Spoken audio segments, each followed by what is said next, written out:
जिसके हुस्न के लोग तज़किरे करें?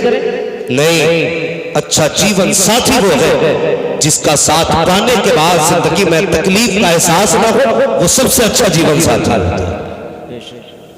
लेकिन हमने इसके इंतखाब में सबसे बड़ी गलती की है, सबसे बड़ी गलती।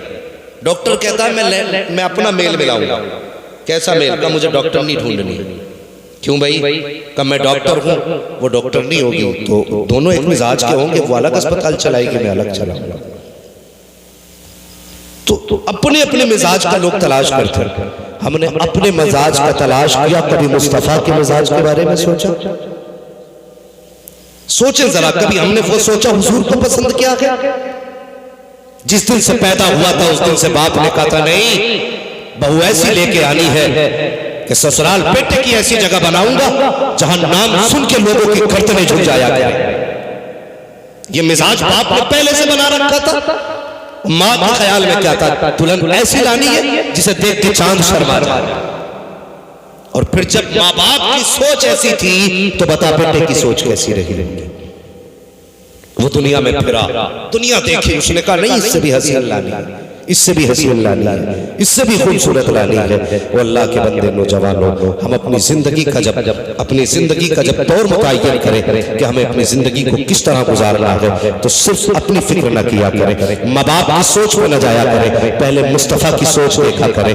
मेरे हुजूर ने हमारे लिए किस चीज का इंतखाब किया है, पहले उस पर गौर किया करें। बाप ने कहा था ऐसी ससुराल तलाश करनी है जहां पर नाम लेकर के लोगों की गर्दनें झुक जाया करें। कम से कम लेवल का तो होना चाहिए, बराबरी का तो होना चाहिए। आज लोग रिश्ते की बात करते हैं, मुफ्ती साहब आप हिंदुस्तान में घूमते हैं, मेरे बेटे का रिश्ता कराइए। कैसी बेटी चाहिए? कि बस बराबर के लोग होने चाहिए। बराबरी से क्या मतलब है? तो 7 फुट का है जो तेरी ससुराल वाले 7 फुट के होने चाहिए, तेरी 11 फुट की लंबाई है जो तेरी बराबरी के लोग लगने लगेगा। कहा नहीं, तुम नहीं समझे, बराबरी के लोग ऐसे होने चाहिए जैसे खाने पीने में हम बेहतर है, वैसे खाने पीने में वो अच्छे होने चाहिए।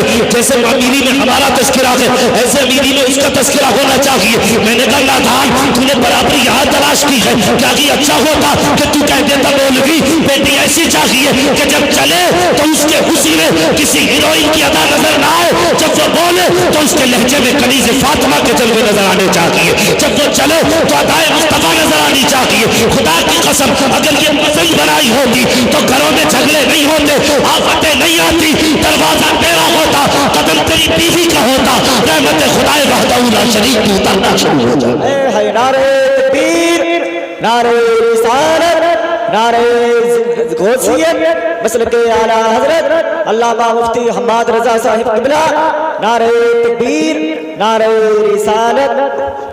हाँ भाई, अपनी जिंदगी का इंतखाब बेहतर करो। सबसे बड़ी गलती हम ये करते हैं, मगर सोचो तो सही, हमने दौलत को देखा, शोहरत को देखा, रिश्ता करने के टाइम बड़ी अजीब चीज देखी जाती है। लड़की से पहले उसका मकान देखा जाता है, पहले देखा जाता है इसके मकान में ईंट कितनी लगी है, इसके मकान में सामान कितना लगा है, देखो तो सही मोहल्ले में कितनी ऊंचाई का मकान बना है। पहले हम बिल्डिंगें देखते हैं, और खुदा की कसम ये नजरिए बदल दो, अपने नजरिए बदल दो। घरों में सुकून चाहते हो तो सबसे पहले ये देखा करो जिस बच्ची को घर में ला रहे हैं वो कनीज़े फातिमा है कि नहीं, उसे कुरान आता है कि नहीं, उसे दीन आता है कि नहीं। मैंने कई जगह देखा का मौलाना बच्ची को एमए करा रहा हूँ, बीए करा रहा हूँ, इसलिए लोग पूछते हैं क्या पढ़ा है, कितना पास की है, कितनी डिग्रियां इसके पास है। मैंने कहा जरा ठंडे दिमाग से सोच, खुदा की कसम आज पूरी दुनिया के अंदर मैं चैलेंज करने जा रहा हूँ। तुमने अखबारात पढ़े होंगे, न्यूज देखी होगी, हेडलाइन से देखी होंगी, हमारी मुस्लिम बेटियां गैर मुस्लिमों के साथ जा रही हैं। मुझे एक बेटी ऐसी बता दो जो मदरसे के पढ़ने वाली हो और किसी गैर मुस्लिम के साथ गई हो,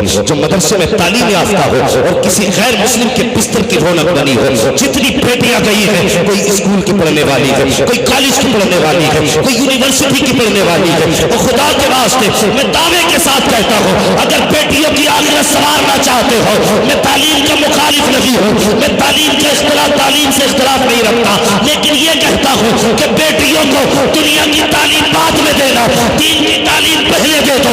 इसलिए कि अगर उसका कदम बहकेगा तो वो दिमाग लगाएगी, अगर कदम बहका तो बाप की इज्जत चली जाएगी, कदम बहका तो बाप की आबरू चली जाएगी, अगर गलत कदम उठाया तो भाई रुस्वा हो जाएगा, अगर मैंने गलत फैसला किया तो खानदान की इज्जत चली जाएगी।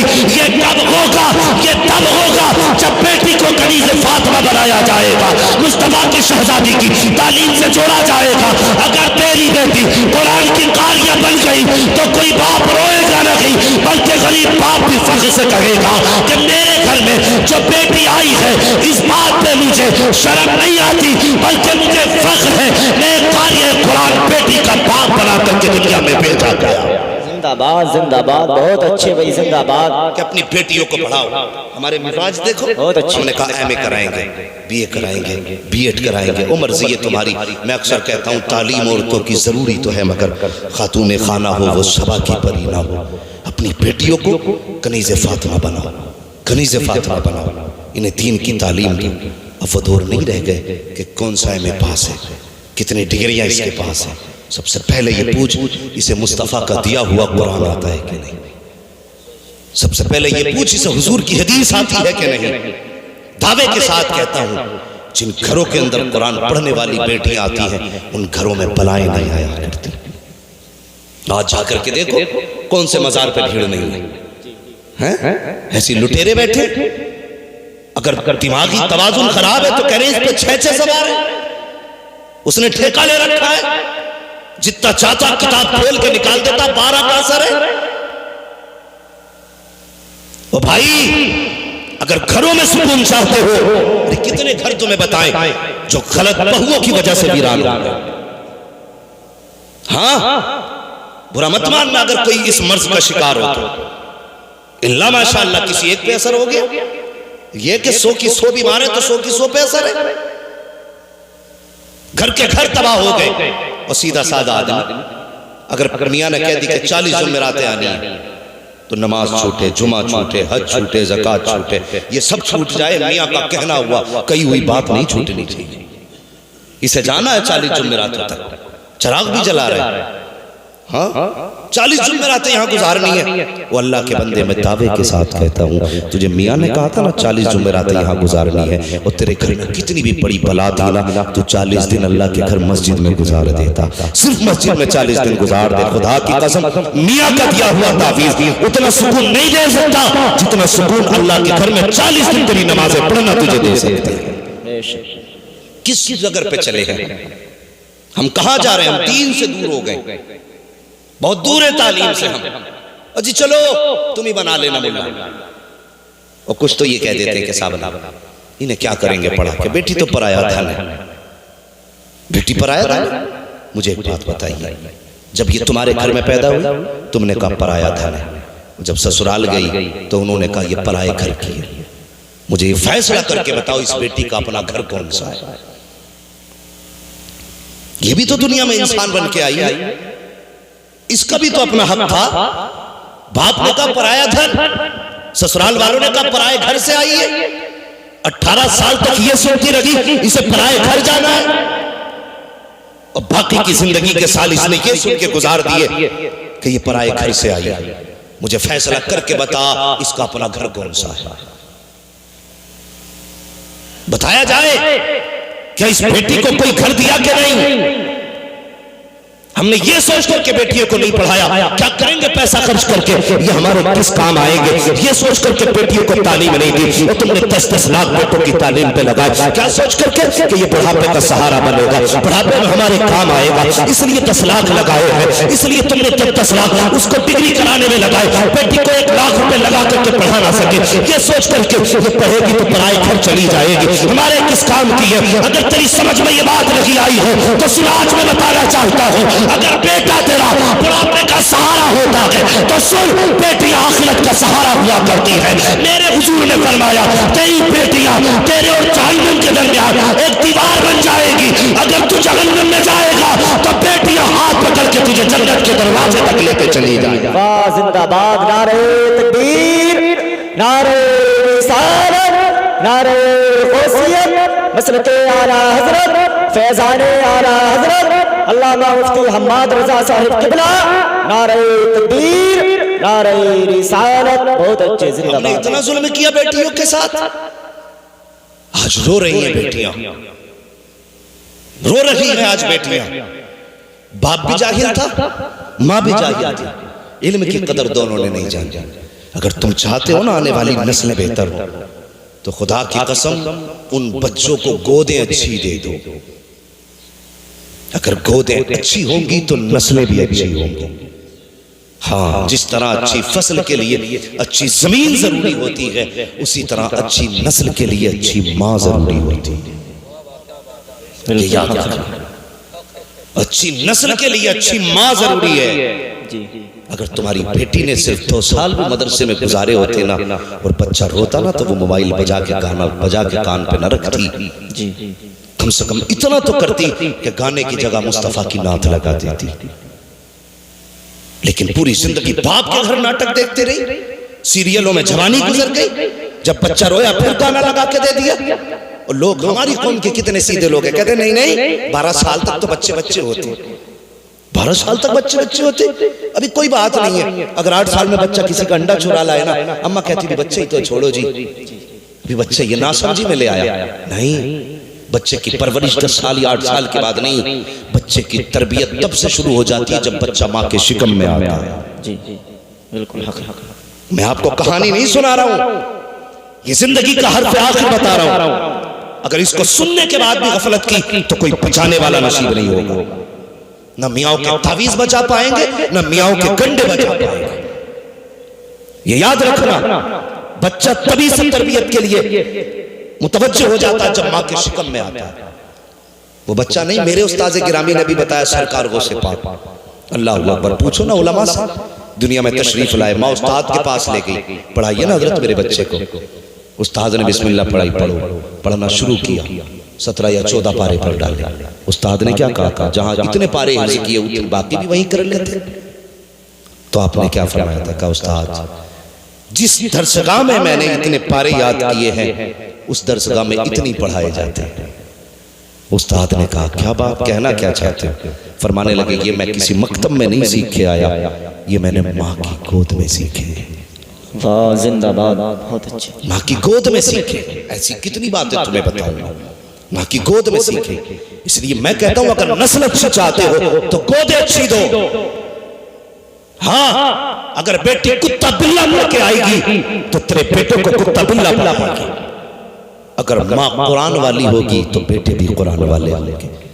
माँ हदीस वाली होगी तो बेटे भी हदीस वाले होंगे। माँ अगर दीन वाली होगी तो बेटे भी दीन वाले होंगे। अल्लाह अकबर। खुदा के वास्ते बेटियों के साथ नाइंसाफी ना करो। बाप भी जाहिल था, कहता रहा पराया धन है। माँ भी जाहिल थी, कहने लगी परदेश जाना है। ससुराल पहुंची है तो वहां भी सारे जाहिल मिले। ससुर भी जाहिल है, सास भी जाहिल है। उसे क्या अच्छा लगता है, उसे अच्छा लगता है मुझे उठ के चाय पिलाए, टाइम से खाना दे, मेरे कपड़े वक्त पे धो के दे। बुढ़िया कहती मुझे अम्मा अम्मा कह के पुकारे। अगर नमाज में बहू लग जाए तो चाहिए सास ससुर होते हैं तो कहते हैं मुसल्ले पे पड़ी रहती है, बाकी का काम कौन करेगा। खुदा के वास्ते अगर इनमें इल्म होता तो तेरी बेटी को पराया धन नहीं कहा जाता। अगर इनके पास इल्म होता तो पराया घर की ना कहा जाता। मैके में होती तो घर वाले कहते ये हमारी है, ससुराल जाती तो कहते ये हमारी है। बेटी आज बेघर है, अगर इल्म होता तो उसे खुदा दो घर अता फरमा देता। सुभान अल्लाह, जिंदाबाद। बहुत इसलिए जरूरी है कि बेटियों को तालीम दो, तालीम दो। हजरत मुफ्ती साहब किबला के इलाके में, मेरे उस्ताद गिरामी के इलाके में आज चले जाइए, घोसी बस्ती इधर साइड में आप चले जाइए, इतना अच्छा माहौल है। वहां बेटियों को जायदाद में हिस्सा दिया जाता है। लेकिन जानते हो इलाका कैसा है? वो उस घर में हर घर के अंदर आलिमाएं मौजूद है। अगर किसी को खुदा ने 7 बेटियां दी है ना तो सातों की सातों आलिम। 5 भाई है तो पांचों के पांचों आलिम है। इतना अच्छा माहौल, जब उस इलाके में जाओ ना ऐसा लगता है जैसे मुस्तफा के मदीने की बहारें नजर आ गई है। जी बेशक, ये इल्म की बरकतें हैं। लेकिन यहाँ तो इल्म से मतलब ही नहीं है। ना बेटे को पढ़ाया ना बेटी को पढ़ाया। कुत्ता बिल्ली पढ़ाया तो वो बाप की जायदाद को माले गसब समझ के ना उस पर बैठ जाता है। हाँ, ये अब्बा का माल है तो फिर मेरा। ओ भाई, शरीयत ने बेटियों का भी हक रखा है। तुमसे गुजारिश करूंगा, पूछो मुफ्ती साहब किबला से, पूरे इलाके को फतवे हजरत अता फरमाते हैं अपने कलम से। पूछो हजरत से, अगर बेटों का दुगना है ना तो एक हिस्सा बेटी का भी है। देते हम लोग नहीं। कयामत के दिन पकड़ होगी एक एक की, चाहे कितना बड़ा हाजी नमाजी क्यों ना हो, अगर बेटी का हक खा के गया है ना, उस वक्त तक बख्शा नहीं जाएगा जब तक बेटी का हिसाब नहीं ले लिया जाएगा। अल्लाह देते हैं हम लोग?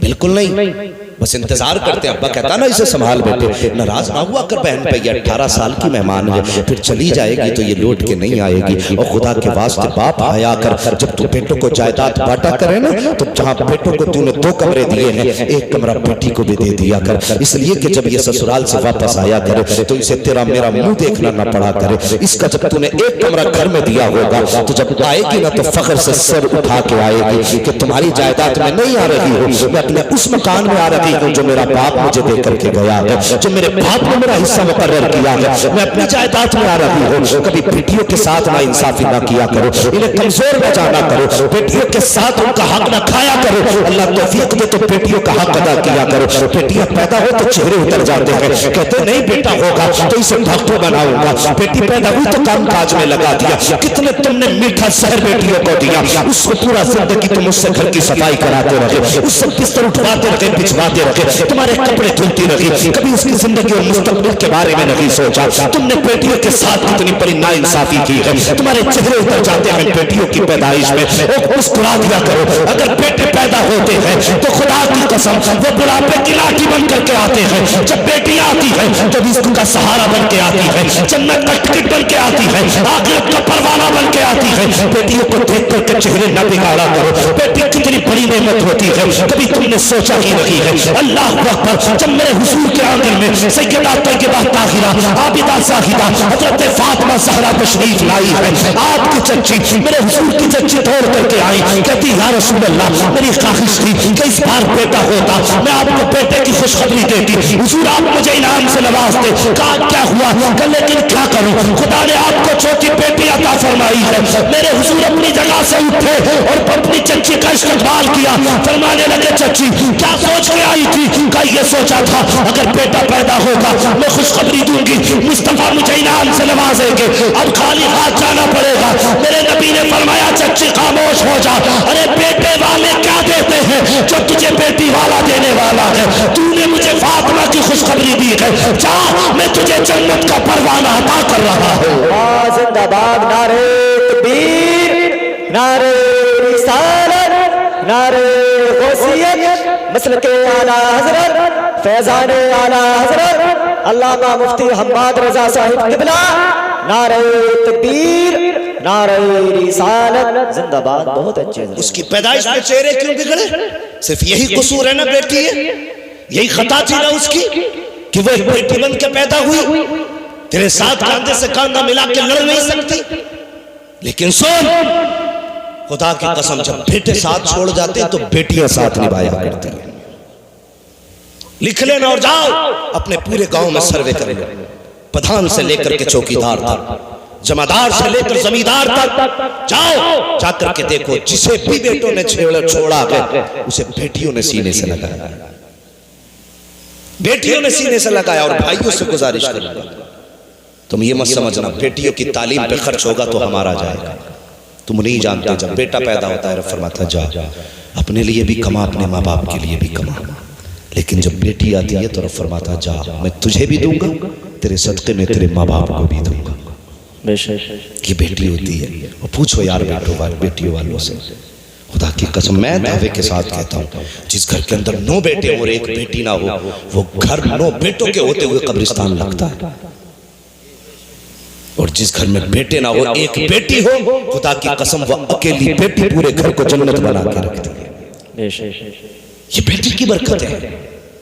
और सुनो, दावे के साथ कहता हूँ, कितनी भी थक के आओ, मजदूर तबके के लोग होंगे, मेहनत कश लोग होंगे, कितना भी थक के आओ, शाम को अगर बेटी सीने पे लेट जाए ना, उसके ठोकरों की सदके में अल्लाह बदन की थकन उतार दिया करता है। लेकिन हमने बेटियों के साथ ना इंसाफी पैदाइश से की है। बेटी पैदा हुई ना तो दादा का मुंह बिगड़ गया, फोन करके कहते हैं सुन रहे तेरे घर में बेटी आई है, क्या हुआ तुझ पे पहाड़ गिर गए? कि ख्वाहिश थी पोता है, वाह मांग पोते सजदों में यही जूते मारेंगे। मैं जानता हूं बेटों से नस्ल चलती है, लेकिन जानते हो बेटियां घर का वकार होती हैं, बाहर होती हैं बेटियां घर की। ससुर जो दादा है ना, उसके कलेजा फट गया, आज बेटी पैदा हो गई बेटे के घर में। मर गया तो कि नहीं, मेरा बेटा पहले से गरीब था, फिर बेटी आ गई, अब जिंदगी में कहां से कमाएगा। नादान सुन, अगर गरीब था और बेटी आ गई है ना, तो समझ ले अल्लाह ने तेरे घर में रिस्क के दरवाजे खोल डाले। सुभान अल्लाह। अब तक चटनी से खाता रहा, अब बेटी आई है तो चटनी से नहीं खाएगा। अल्लाह तुझे अच्छे से अच्छे लुक़मे अता फरमाएगा। चेहरे बिगाड़ दिए, बेटी आ गई, लड्डू बांट देना। बेटा होता तो लड्डू बांटते, क्यों भाई बेटी पे लड्डू नहीं बांटे जा सकते क्या?